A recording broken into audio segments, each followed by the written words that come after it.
மற்றொரு அண்மை செய்தி, கள்ளக்குறிச்சி மாவட்டத்தில் பெய்த கனமழை காரணமாக மணிமுக்தா ஆற்றில் வெள்ளப்பெருக்கானது ஏற்பட்டிருக்கிறது. அண்மை தகவலாக பார்த்து வருகிறோம். கள்ளக்குறிச்சி மாவட்டத்தில் பெய்த கனமழை காரணமாக சடலத்தை தூக்கிச் செல்லும் அவலம் ஏற்பட்டிருக்கிறது.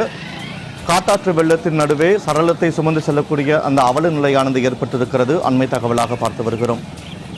தரைப்பாலத்தை வெள்ள நீர் மூழ்கடித்து செல்லக்கூடிய நிலையில் அந்த தண்ணீரின் நடுவே இறந்தவரின் உடலை சுமந்து செல்லக்கூடிய அவலமானது அரங்கேறி வருகிறது. அண்மை தகவலாக பார்த்து வருகிறோம்.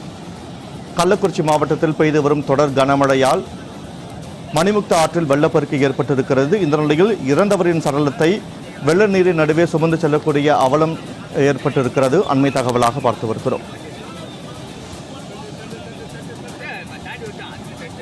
இது குறித்தான கூடுதல் தகவல்களோடு கள்ளக்குறிச்சியிலிருந்து எமது செய்தியாளர் இளையராஜா இணைப்பில் இருக்கிறார். வணக்கம் இளையராஜா, இது குறித்தான கூடுதல் தகவல்களை பதிவு செய்யுங்கள். வணக்கம் வினோத்.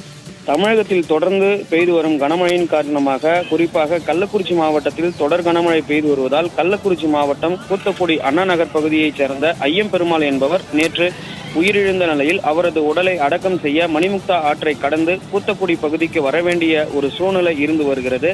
இந்த நிலையில் கூத்தக்குடி அண்ணா நகர் இணைக்கும் தரைப்பாலம் மணிமுக்தா ஆற்றில் ஏற்பட்டுள்ள வெள்ளப்பெருக்கில் வெள்ள நீர் தரைப்பாலத்தை மூழ்கடித்தபடி செல்லும் தண்ணீரில் அந்த உயிரிழந்தவரின் சடலத்தை அவரது உறவினர்கள் தூக்கிச் செல்லும் அவல நிலை ஏற்பட்டுள்ளது. அந்த வீடியோ தற்போது சமூக வலைதளத்திலும் வைரலாகி வருகிறது.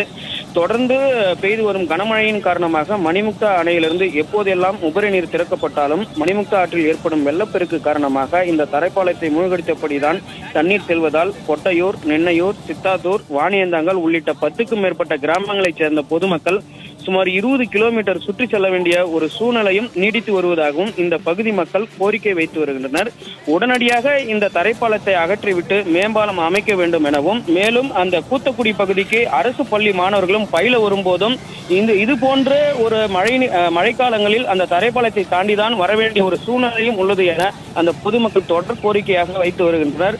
தொடர்ந்து அந்த பொதுமக்களின் நலன் கருதி உயர்மட்ட பாலம் அமைக்க வேண்டும் என அந்த பொதுமக்களின் கோரிக்கையாக உள்ளது. வினோத், கூடுதல் தகவல்களை வழங்கியமைக்கு நன்றி இளையராஜா.